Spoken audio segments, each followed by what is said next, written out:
gusto esta noche a José Antonio Guevara, expresidente del Grupo de Trabajo sobre la Detención Arbitraria de Naciones Unidas y académico de la Universidad Autónoma de Tlaxcala. ¿Cómo estás, Juan? Buenas noches. ¿Qué tal, José Sofía? Antonio, Muy buenas perdón. noches. Te iba a decir Juan Antonio. No te preocupes. José Antonio, qué gusto saludarte. No habíamos tenido la suerte que pudieras, ya te habíamos buscado para otros temas, pero sin duda particularmente, José Antonio, pues es uno en el que tú tienes mucho conocimiento, y me recordaba este caso, fíjate, cuando hablan del estruendo, el caso que seguramente tú también recuerdas, y me puse a buscar la información de Jessica Silva en Chihuahua, hace ya 2 años, cuando estas protestas por el tema del agua, que por la espalda le disparan a ella y a su esposo, a ella la matan y su esposo queda gravemente herido. ¿Qué pasó? Se habló de 6 militares, 6 elementos de la Guardia Nacional, que casi es lo mismo, detenidos en su momento, pero después, José Antonio, como suele suceder en estas investigaciones, con el tiempo viene la opacidad y nada se sabe. ¿Qué nos dice sobre este caso ahora en Nuevo Laredo? Pues primero que nada, Sofía, yo creo que es un evento que se suma a una cadena de masacres, asesinatos por parte de las Fuerzas Armadas que debemos condenar sin ningún tipo de duda. No es algo nuevo, este tipo de eventos los hemos presenciado desde el despliegue militar para tareas de seguridad pública o la militarización de la seguridad pública desde el gobierno de Felipe Calderón, el caso que recordarás de la familia Almanza, de los estudiantes del TEC, el caso de Jorge Parral Ramadán, el caso de Yetro Ramsés. En diferentes estados de la República sucedieron este tipo de eventos. En el gobierno de Peña Nieto, el caso Tlatlaya, la masacre de Apatzingán. Y en el gobierno de López Obrador, tú mencionaste el caso de Jessica Silva, pero están también, además de este caso de los 5 jóvenes de este domingo, el caso del agosto del 2020, en donde se logró o alguien filtró una grabación de un militar dando la orden de matar a una persona que estaba herida y que estaba desarmada o que no estaba en condiciones de hacer nada. Y bueno, entonces lo lamentable de este evento no nada más es el sufrimiento que le han dejado a las 5 familias o tal vez 6 familias, a las 6 familias de los masacrados, asesinados y de la persona herida, de los jóvenes, sino que además se suma a este numeroso número de personas asesinadas por el ejército que, como tú dices, se han mantenido y se mantienen en la absoluta impunidad. Podemos afirmar por la manera en la que esto sucede, es decir, el ejército en las calles, en la noche, por cualquier motivo disparándole a personas civiles y después buscando simular que se trató de un enfrentamiento, negándoles hechos, criminalizando a las víctimas, alterando la escena del crimen, y después los políticos que salen a defenderlos, diciéndoles que es justificable porque están en una situación peligrosa, enfrentando enemigos muy grandes, que están muy fuertemente armados, pero en realidad lo que se logra después es una impunidad perfecta. La Fiscalía General de la República, que es la entidad responsable de la investigación de este tipo de delitos, no quiere y no puede hacer su trabajo de investigar los asesinatos que se han cometido por las Fuerzas Armadas, pero no solamente, también las torturas, las violaciones sexuales, las detenciones arbitrarias y las desapariciones forzadas que se han cometido en el contexto de esta política de seguridad militarizada desde el 2006, y que en este gobierno nos prometieron que iba a haber justicia y no iba a haber impunidad, y se está repitiendo no solamente los patrones de comportamiento criminal por parte de las Fuerzas Armadas, sino la protección política y judicial por parte de la Fiscalía General de la República en favor de estas Fuerzas Armadas. En estos casos que mencionas, José Antonio, podríamos incluir también el abuso a los migrantes en la frontera sur, sobre todo, ¿no? Cuando tratan de entrar y pues todo lo que sucede cuando la Guardia Nacional, y lo vimos años atrás en este sexenio, estos enfrentamientos y lo que le pasa a las mujeres que ahí viajan solas.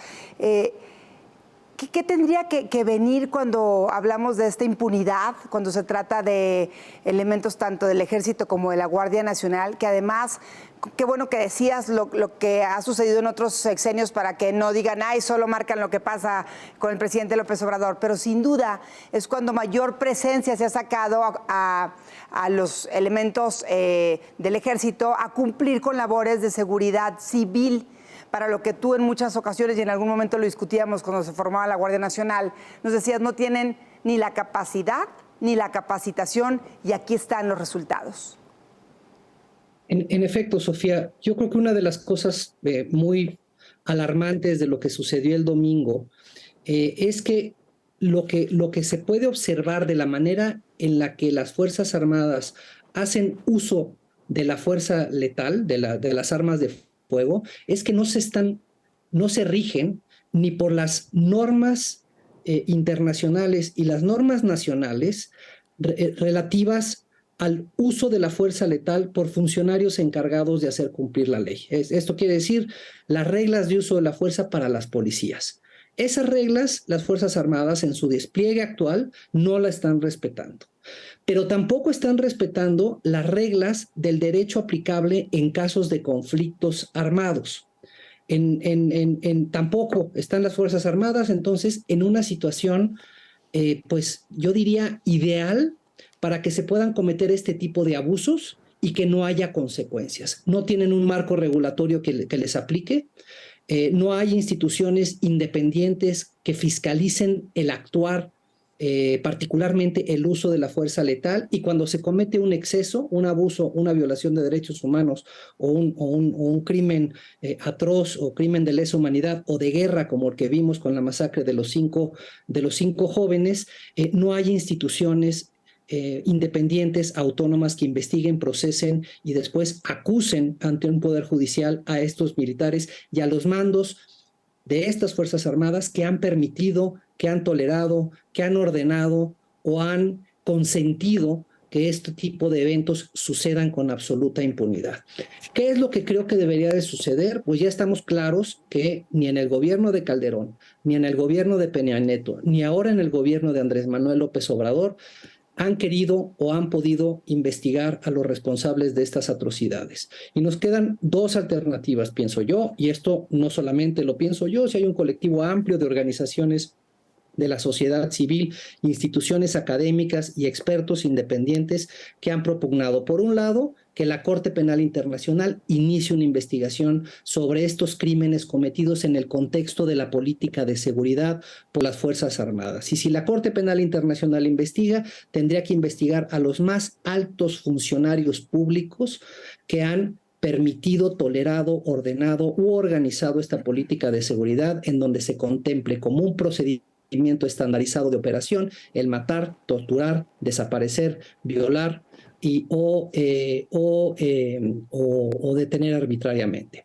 Por otro lado, en vista de que esa Corte Penal Internacional en un escenario ideal solamente podría investigar a un puñado o a un grupo muy reducido de funcionarios y de los más altos funcionarios, estamos proponiendo que se invite a través de Naciones Unidas a crear con México un mecanismo internacional para combatir la impunidad. Hay muchos modelos en la experiencia comparada a nivel internacional en donde los gobiernos han invitado al Organismo Internacional de Naciones Unidas a establecer fiscalías híbridas o mixtas en donde participen expertos internacionales y capaciten a los nacionales para investigar este tipo de crímenes de sistema, este tipo de crímenes en donde están involucradas enormes cantidades de recursos públicos, funcionarios públicos en diferentes niveles para cometer este tipo de atropellos. Por ejemplo, en Guatemala se creó una comisión internacional para combatir la impunidad. Estaba más orientada a casos de corrupción, pero su establecimiento ayudó a poder llevar a juicio a expresidentes y a altos generales por los crímenes cometidos en el contexto del conflicto armado de ese país. En otros países donde han atravesado situaciones similares de crisis, de graves abusos de derechos humanos como los que actualmente vivimos en México, por ejemplo en Kosovo o en Camboya, se han creado salas especializadas dentro de los sistemas de justicia con participación internacional en las fiscalías y en los jueces para que se investiguen este tipo de crímenes de lesa humanidad y crímenes de guerra, con lo cual se deja una capacidad instalada en el país para investigar los delitos. Y además, y otra alternativa, que es un poco una alternativa más ambiciosa, que yo creo que por la dimensión de las atrocidades que se han cometido en México, más de 350,000 homicidios, no sabemos cuántos de esta naturaleza como el de los 5 jóvenes en Tamaulipas. Tenemos más de 105,000 personas desaparecidas por la fuerza. Desconocemos en cuántas de esas desapariciones hubo involucramiento de servidores públicos estatales, municipales o federales, incluidas Fuerzas Armadas. Tenemos más de 30,000 denuncias de tortura en diferentes niveles de gobierno. Tenemos centenares de miles de personas internamente desplazadas y cientos de miles de personas que han sido privadas arbitrariamente de la libertad, basados en legislación que es contraria al derecho internacional, como el arraigo penal o la prisión preventiva oficiosa, pero además detenciones arbitrarias que han podido derivar en desapariciones forzadas de corta duración.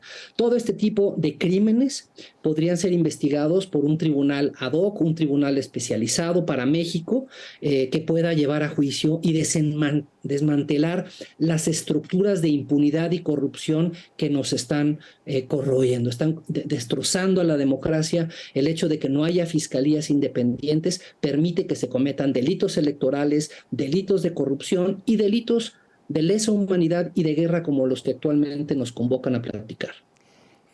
Grave el ambiente que se genera y los resultados que hemos visto cuando participan las Fuerzas Armadas en labores de seguridad. Ya mencionabas varios casos. Aquí están 3 opciones de qué se podría hacer, para las que seguramente lo primero que se requiere, José Antonio, es voluntad, que es lo que parece que principalmente nos falta. Seguiremos muy pendientes de este caso. Ojalá no se nos olvide, como muchas otras noticias en las que qué pasó con Jessica, qué pasó con este joven que mandaron matar en agosto del 2020 y muchas otras situaciones donde yo creo que no solo pierden sus familias y la vida estos jóvenes asesinados, perdemos todos como país. Mencionabas que lo justificaban algunos políticos, José Antonio, diciendo que tenían miedo, que estaban en un ambiente de inseguridad. ¿En donde nos dejan a nosotros como ciudadanos comunes? Exacto. Yo creo que necesitamos que la comunidad internacional deje de tratar a México como un país en donde actúan las instituciones con una cierta normalidad. Lo que estamos viviendo debe de alterar la conciencia de la comunidad internacional en su conjunto y deben de poner a México en un lugar de observación internacional en los órganos políticos de Naciones Unidas como el Consejo de Derechos Humanos, en donde México tenga que estar rindiéndole cuentas a la comunidad internacional de cómo han avanzado o cómo no hemos avanzado en el combate a la impunidad de estos crímenes atroces que se han cometido con la autoridad del Estado y con la protección del Estado desde hace décadas.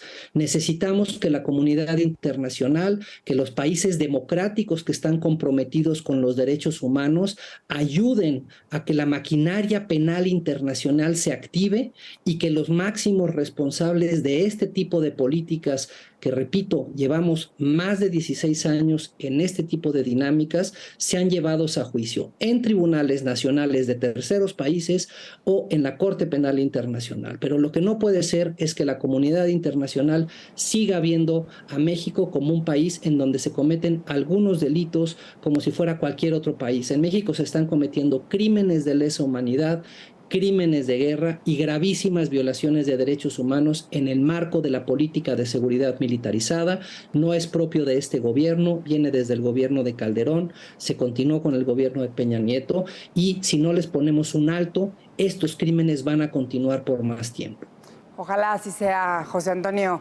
Gracias, como siempre, José Antonio Guevara, expresidente del Grupo de Trabajo sobre la Detención Arbitraria de Naciones Unidas y académico de la Universidad Autónoma de Tlaxcala. Gracias por tu tiempo para la audiencia del Financiero Televisión y buenas noches. Gracias a ti, Sofía. Muy buenas noches. Buenas noches, José Antonio.